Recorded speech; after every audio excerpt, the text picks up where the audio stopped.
Halo guys, perkenalkan nama saya Radya Fasyir Pramin, absen 17 dari kelas MIK B. Di sini saya ingin mempresentasikan hasil video kelompok kami, yaitu tentang periodisasi Undang-Undang Dasar 1945. Nah, di sini saya nggak sendirian loh. Kalau mau tahu lanjutnya, yuk ikut keseruan kami. Nah, di sini saya sudah di ruang kelas bersama teman-teman saya. Sebelum itu, yuk kita kenalan dulu yuk sama teman-teman kelas saya. Hai, nama aku Risa Oktaviani Kalista Putri, absen 41. Nah, tadi itu perkenalan teman pertama. Ayo kita perkenalan lagi sama teman kedua kita. Check it out. Halo. Ya, kenalkan, nama saya Fika Nikmatullah dari absen 20. Oke, itu tadi pertemanan kedua teman saya. Selanjutnya pertemanan yang ketiga teman saya. Hai, perkenalkan aku Ivan Haliza, nomor absen 30. Oke, untuk selanjutnya ini dia. Check it out. Apa itu periodisasi? Jadi, periodisasi ini berasal dari kata periode yang bermakna babak, zaman, dan juga masa. Menurut Kamus Besar Bahasa Indonesia, pengertian periodisasi adalah pembagian menurut zamannya. Secara istilah, periodisasi adalah proses pembabakan dari suatu periode atau masa tertentu yang dirumuskan secara sistematis dan lengkap. Proses pembabakan ini diimplementasikan karena adanya ketimbangan waktu atau masa dari awal kehidupan hingga saat ini. Di lain sisi, periodisasi masuk ke dalam penafsiran sejarah yang dibuat oleh seorang sejarawan. Periode menjadi kerangka dari sejarah dan wujud dari tafsiran sejarawan.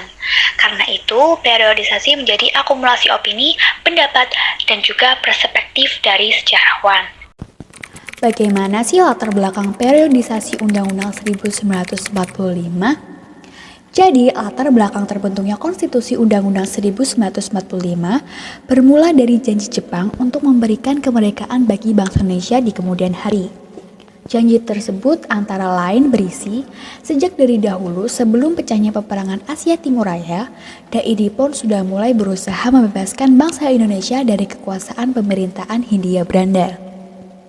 Tentara DAI Nippon serentak menggerakkan angkatan perangnya, baik di darat, laut, maupun udara, untuk mengakhiri kekuasaan penjajahan Belanda. Sejak saat itu, DAI Nippon Teikoku memandang bangsa Indonesia sebagai saudara muda, serta membimbing bangsa Indonesia dengan giat dan tulus di semua bidang, sehingga diharapkan kelak bangsa Indonesia siap untuk berdiri sendiri sebagai bangsa Asia Timur Raya. Namun, janji hanyalah janji. Penjajah tetaplah penjajah yang selalu ingin lebih lama menindas dan mengulas kekayaan bangsa Indonesia. Setelah Jepang dipukul mundur oleh sekutu, Jepang tak lagi ingat akan janjinya. Setelah menyerah tanpa syarat kepada sekutu, rakyat Indonesia lebih bebas dan leluasa untuk berbuat dan tidak bergantung pada Jepang sampai saat kemerdekaan tiba. Selanjutnya ada fungsi periodisasi Undang-Undang Dasar 1945. Yang pertama, sebagai pedoman dalam menjalankan kehidupan bernegara. Yang kedua, sebagai hukum dasar yang berisi norma-norma dan aturan yang harus ditaati oleh rakyat. Yang ketiga, mengatur kekuasaan negara dan menentukan hak dan kewajiban rakyat, negara, serta aparat. Lalu ada juga manfaat periodisasi Undang-Undang Dasar 1945. Yang pertama, menjadi landasan dasar yang mengatur seluruh warga Indonesia. Yang kedua, mengatur jalannya pemerintahan. Yang ketiga, menjamin hak asasi manusia. Faktor yang memengaruhi periodisasi. Periodisasi sejarah merupakan dasar penyusunan terhadap cerita sejarah. Penyusunan periodisasi ini sangat dipengaruhi oleh sejarawan atau pakar itu sendiri. Di samping pengukuran periodisasi, pasti terdapat perbedaan-perbedaan. Misalnya, seperti perbedaan batas pengukuran antara sejarawan satu dengan sejarawan yang lain. Periodisasi sejarah adalah sebuah pendapat dari para sejarawan. Pendapat tersebut didasarkan oleh pengamatan dan tafsirannya sendiri. Oleh karena itu, periodisasi adalah hal yang bersifat subjektif. Seringkali, periodisasi ini akan menimbulkan sebuah perbedaan, pandangan atau pendapat antar sejarawan. Perbedaan tersebut disebabkan oleh berbagai hal, seperti karena sejak permasalahannya, adanya perbedaan dalam cara penilaian, serta perbedaan cara berpikir dari masing-masing sastrawan itu sendiri. Sifat periodisasi UUD 1945.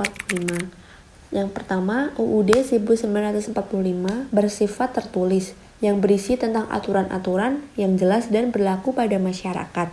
Yang kedua, bersifat singkat karena hanya berisi aturan pokok dan 37 pasal.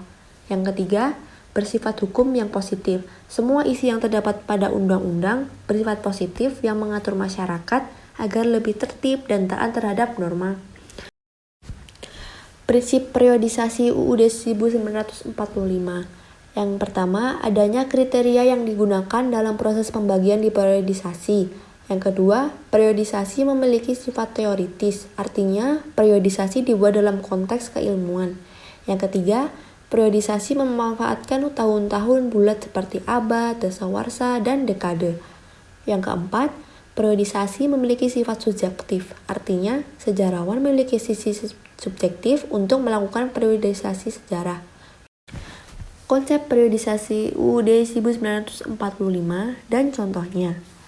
Periodisasi memiliki 3 konsep, yaitu membedakan jangkauan periodenya, yaitu 1.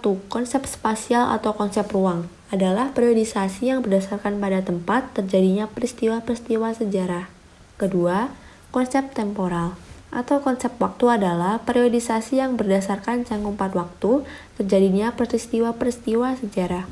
Yang ketiga, konsep tematis adalah periodisasi yang berdasarkan suatu tema sejarah.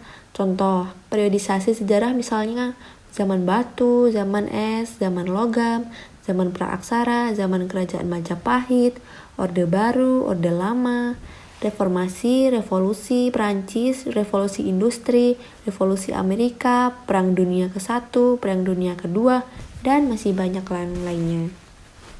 Selanjutnya ada tujuan periodisasi 1945. Yang pertama yaitu mempermudah mendapat sebuah gambaran. Yang kedua, menyederhanakan kisah sejarah. Yang ketiga, dasar menyusun cerita sejarah. Yang keempat, mengetahui peristiwa secara kronologis. Yang kelima, untuk menyempurnakan aturan dasar mengenai tatanan negara agar dapat lebih mantap dan mencapai tujuan nasional serta menyempurnakan aturan dasar mengenai jaminan dan pelaksanaan kekuatan rakyat.